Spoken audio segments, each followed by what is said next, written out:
تعال يا سوري أخبرك شو ممكن رح تستفيد من هالشركات اللي وقعت عقود واستثمارات بقيمة 7 مليارات دولار بمجال الطاقة مع الحكومة.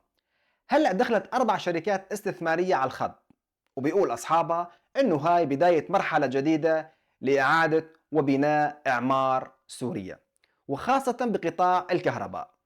وطبعا يا شباب، وبصراحة هاي الشركات إلها اسم كبير ومسموعيات قوية، واشتغلت مشاريع ناجحة وضخمة بكثير من دول هالعالم، وخاصة بدولة قطر. طيب أنا كمواطن سوري شو بيفيدني هالحكي؟ يعني من الآخر راح ترجع الكهرباء 24 على 24 ولا راح نضل على ضوء الشمعة؟ على مهلك يا صديقي، وخليني أوضح لك.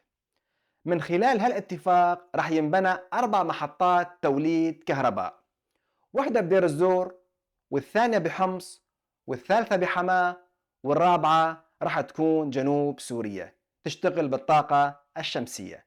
المجموع توليد 5000 ميجا واط كهرباء. شو يعني 5000 ميجا واط من الكهرباء؟ يعني ببساطة طاقة كهربائية بتكفي من 4 إلى 5 مليون بيت، وبتغطي كمان المصانع والمعامل. طيب خليني أعطيك مقارنة سريعة وبسيطة. مثلا محطة نووية كبيرة بتنتج من 1000 إلى 3000 ميجا واط. السد العالي بمصر بيولد حوالي 2100 ميجا واط. يعني إذا مشت الأمور مثل ما مخطط لها واشتغلت المحطات على أتم وجه، ممكن خلال سنة واحدة بس تكون الكهرباء بسوريا مستقرة 100% وبدون تقنين. ويا شباب ما ننسى كمان موضوع الشغل والوظائف. قال أصحاب الشركات أنه ممكن توفر هالمشاريع حوالي 200 ألف فرصة عمل، وهذا رقم كبير. يعني مش بس كهرباء، في شغل وفي وظائف إن شاء الله وفي أمل.